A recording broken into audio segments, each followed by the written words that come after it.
Hello guys, आपका मेरे channel smart study में स्वागत है। आज हम क्लास 8 का sample paper common annual school examination subject social science का जो क्वेश्चन पेपर है वो बना रहे हैं। पहले मैं आप लोगों को सिर्फ क्वेश्चन पेपर दिखा देती हूँ, उसके बाद इसके आंसर की को देखेंगे। तो ये स्टार्ट करते हैं क्वेश्चन पेपर। यहाँ पे सैम्पल पेपर की बात कर रही हूँ मैं यहाँ पर। तो देखिए यहाँ पे पहले कुछ इंस्ट्रक्शंस दी गई हैं। हम क्वेश्चन पेपर में क्वेश्चंस को रीड करते हैं। ये क्वेश्चंस बहुत ही ज़्यादा इंपॉर्टेंट है, आप अच्छे से इन क्वेश्चंस को करके जाइएगा और यहाँ से बहुत ज़्यादा चांसेस है आपके जो पेपर में क्वेश्चन आने के। तो देखो फर्स्ट क्वेश्चन में क्या कहा गया है, गेटोइजेशन से आप क्या समझते हैं, what do you understand by ghettoization. Second देखिए, the act of the reservation of seat for schedule caste और and schedule tribes in job is based of which law. क्या कहा गया, नौकरियों में अनुसूचित जातियों और अनुसूचित जनजातियों के लिए सीटों के आरक्षण के कानून को किस तर्क पर आधारित किया गया है। क्वेश्चन नंबर नेक्स्ट देख सकते हैं आप, क्या कहा गया है, सार्वजनिक क्षेत्रों व संयुक्त क्षेत्रों के उद्योगों में क्या अंतर है, what is the difference between public sector and the joint sector industries. Question number 4, what is rain harvesting, water harvesting, वर्षा जल संग्रहण क्या है। Question number 5, what is jamdani क्या है। क्वेश्चन नंबर 6 देखिए, why did non cooperation movement suddenly stopped, असहयोग आंदोलन अचानक समाप्त क्यों हो गया। सेक्शन बी देखते हैं हम यहाँ पे, खंड ख देखते हैं। 7 क्वेश्चन, आपके आस पड़ोस में रहने वाले 2 हास्यकृत समूहों के नाम लिखिए। Give any 2 examples of migration group around near by you. Question number 8, right any 2 advantage of advisory by the act 1989। सन 1989 के अधिनियम के अनुसार आदिवासियों को मिलने वाले कोई 2 लाभों को लिखिए। Question number 9, right any advantage and disadvantage of the solar energy. सौर ऊर्जा का कोई एक लाभ और एक हानि लिखिए। क्वेश्चन नंबर 10 देखिए, हम भूमिगत जल का उपयोग किस प्रकार कर सकते हैं, how can we use the underground water.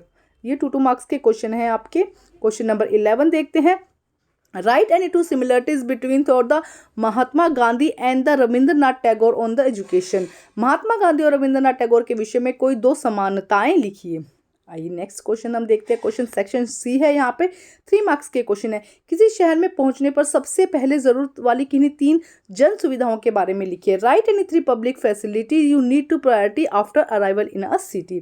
Question number 13, पर्यावरणीय संरक्षण के किन्हीं आवश्यक किन्हीं 3 कानून के बारे में बताइए। Write any 3 laws of the environmental protections. Question number 14, write and difference between legislative assembly and the parliament. विधानसभा और संसद में कोई 3 अंतर बताइए। क्वेश्चन नंबर 15 देखिए, right any 3 factor responsible for the location of an industry. किसी उद्योग की स्थापना के लिए किन्हीं 3 कारकों के बारे में बताइए। Question number 16, right any 3 methods of soil conservation. मृदा संरक्षण के कोई 3 उपाय लिखिए। बहुत ही आसान क्वेश्चन है, बट आप इनको एक बार रिवाइज जरूर करके जाइएगा, बहुत इंपॉर्टेंट क्वेश्चन है।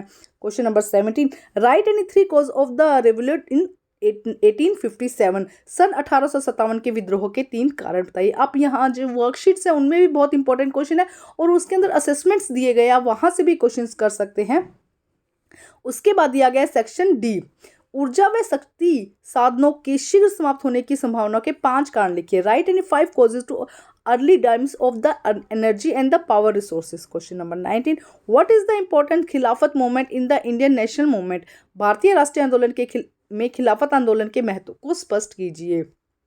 इसके और में क्वेश्चन है, why did Gandhi ji decide to break it salt law, explain in brief. Gandhi ji ने नमक कानून को तोड़ने का निर्णय क्यों किया, संक्षेप में वर्णन कीजिए। अब हम देखते हैं सेक्शन ई, दिए गए रेखा चित्र में उत्तरी भारत में 1957 के विद्रोह के 3 प्रमुख केंद्र दिखाइए और उनके नाम लिखिए।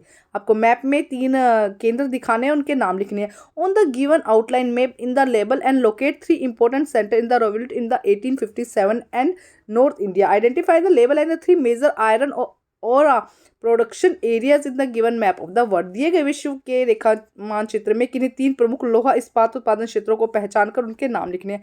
तो यहाँ पे आपको मैप दिए गए, ये क्वेश्चन ब्लाइंड्स के लिए है और यहाँ पे मैप दिया गया है, इंडिया का मैप है ये, और ये यहाँ पर जो वर्ल्ड मैप है। आपको ये क्वेश्चंस बहुत इंपॉर्टेंट है, आप एक स्क्रीनशॉट लेके इनको कर लीजिएगा। यहाँ से बहुत ज़्यादा चांसेस है कि आपके सैम्पल पेपर से जो क्वेश्चंस हैं आएंगे। तो अच्छे से, अभी पैटर्न का कंफर्म नहीं है कि यही पैटर्न होगा कि नहीं होगा एग्जाम का, लेकिन ये क्वेश्चंस बहुत इंपॉर्टेंट है। यहाँ से काफ़ी क्वेश्चन आप अपने इस पेपर में देख सकते हैं।